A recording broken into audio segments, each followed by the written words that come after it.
Hello बच्चों, let's read this question. The question says answer the following. What is the shape of acetylene molecule? बच्चों इस question में पूछा गया है कि एसिटाइलिन मॉलिक्यूल की शेप कैसी होती है। तो फर्स्ट ऑफ ऑल बच्चों इस क्वेश्चन में बात करते हैं इस क्वेश्चन के की कंसेप्ट के बारे में और समझते हैं इस क्वेश्चन के की कंसेप्ट को। की कंसेप्ट क्या होगा बच्चों? हाइब्रिडाइजेशन। क्या होगा बच्चों की कंसेप्ट? हाइब्रिडाइजेशन। बेसिकली हाइब्रिडाइजेशन अगर हम किसी एटम की निकाल लें तो हम बता सकते हैं कि उस एटम के अराउंड ज्योमेट्री क्या होगी, उस एटम के अराउंड क्या होगी, ज्योमेट्री क्या उसकी हाइब्रिडाइजेशन होगी। तो बेसिकली हम बता सकते हैं उसकी शेप कैसी हो सकती है, उसको भी हमें आइडिया लगा सकते हैं हाइब्रिडाइजेशन की हेल्प से। और अगर कार्बन के लिए बात करी जाए तो कार्बन के लिए हाइब्रिडाइजेशन को आप स्टेरिक नंबर रूल की हेल्प से भी निकाल सकते हो। इसकी हेल्प से निकाल सकते हो, स्टेरिक नंबर रूल की हेल्प से भी निकाल सकते हो, स्टेरिक नंबर रूल की हेल्प से निकाल सकते हो। क्या कहता है steric number rule? Steric number के अंदर बच्चों हम क्या करते हैं, स्टेरिक नंबर के अंदर हम क्या करते हैं, स्टेरिक नंबर के अंदर हम जिस भी एटम की हमें हाइब्रिडाइजेशन निकालनी है उसके अंदर उसके सिग्मा बॉन्ड्स काउंट करते हैं, सिग्मा बॉन्ड्स को काउंट करते हैं बच्चों। और अगर उसके पास लोन पेयर है तो उनके लोन पेयर को काउंट करते हैं, लोन पेयर को काउंट करते हैं।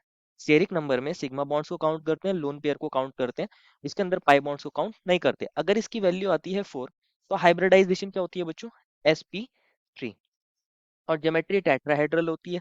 अगर ज्योमेट्री और एंगल की बात करी जाए, ज्योमेट्री, ज्योमेट्री और बॉन्ड एंगल की बात करी जाए, बॉन्ड एंगल ध्यान से समझना है बच्चों, ज्योमेट्री और बॉन्ड एंगल क्या होगा। ज्योमेट्री होती है बच्चों टेट्राहेड्रल। कैसी होती है बच्चों? ज्योमेट्री टेट्राहेड्रल होती है। और बॉन्ड एंगल कितना होता है बच्चों? 109 डिग्री 28 मिनट्स। कितना होता है? 109 डिग्री 28 मिनट्स होता है। अगर बात करी जाए स्टेरिक नंबर की वैल्यू आ गई 3 तो हाइब्रिडाइजेशन कितनी हो जाएगी बच्चों? sp2। और ज्योमेट्री होती है बच्चों यहाँ पर ट्राइगोनल प्लेनर। क्या होती है? Trigonal planar, trigonal planar. और जो बॉन्ड एंगल होता है बच्चों वो 120 डिग्री होता है। और अगर इसकी वैल्यू आए 2 तो ज्योमेट्री, तो बच्चों हाइब्रिडाइजेशन sp होती है, sp हाइब्रिडाइज होता है। और ज्योमेट्री होती है बच्चों लीनियर। क्या होती है? ज्योमेट्री लीनियर होती है। और बॉन्ड एंगल कितना होता है बच्चों? 180 डिग्री। कितना होता है बच्चों? 180 डिग्री। ध्यान से समझना है। स्टेरिक नंबर के अंदर हमने देखा सिग्मा बॉन्ड्स और लोन पेयर को काउंट करते हैं। अगर इनको ऐड करके वैल्यू आती है 4, स्टेरिक नंबर आता है 4, तो हाइब्रिडाइजेशन sp3, ज्योमेट्री टेट्राहेड्रल और बॉन्ड एंगल 109 डिग्री 28 मिनट्स होता है बच्चों। अगर वैल्यू आती है 3 तो hybridisation sp2, geometry trigonal planar, bond angle 120 degree.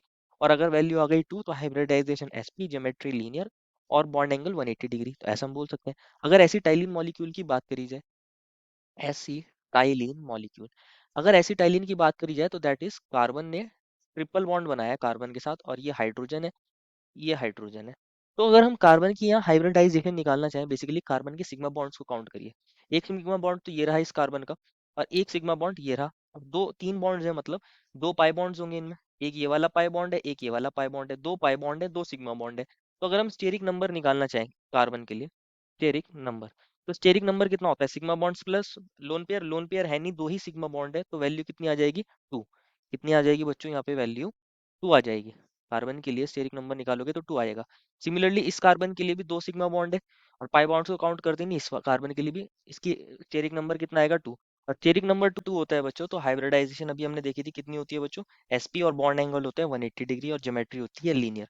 तो अगर बात करी जाए HC ट्रिपल बॉन्ड CH, अभी हमने एक कार्बन के लिए देखा, एक कार्बन के लिए हाइब्रिडाइजेशन sp है और बॉन्ड एंगल कितना होता है? 180 डिग्री, 180 डिग्री। तो क्या देखने को मिलता है? ये वाला हाइड्रोजन और ये वाला कार्बन एक दूसरे के किस में है? एक ही लाइन के अंदर है। तो यहाँ इसके अराउंड, इस वाले कार्बन के अराउंड क्या होती है? ज्योमेट्री लीनियर होती है, लीनियर। सिमिलरली इस कार्बन, दूसरे कार्बन के लिए भी क्या थी? ज्योमेट्री लीनियर थी। बॉन्ड एंगल 180 डिग्री था यहाँ पर, क्योंकि ये भी कैसा हाइब्रिडाइज था? sp हाइब्रिडाइज था। तो जितने भी एटम है HC ट्रिपल बॉन्ड CH के अंदर, जितने भी हाइड्रोजन कार्बन एटम है सभी एक ही लाइन के अंदर है। और ये एक लीनियर मॉलिक्यूल होता है। कैसा होता है बच्चों? लीनियर मॉलिक्यूल होता है, क्योंकि एक दोनों कार्बन sp हाइब्रिडाइज है और सारे एटम एक ही लाइन के अंदर है। तो एसिटाइलिन मॉलिक्यूल की अगर शेप की बात करी जाए तो लीनियर शेप होती है। कैसी होती है बच्चों शेप? लीनियर शेप होती है। और यही हमसे पूछा गया था। Therefore the final answer is acetylene molecule is linear in shape. I hope you understood it well and best of luck.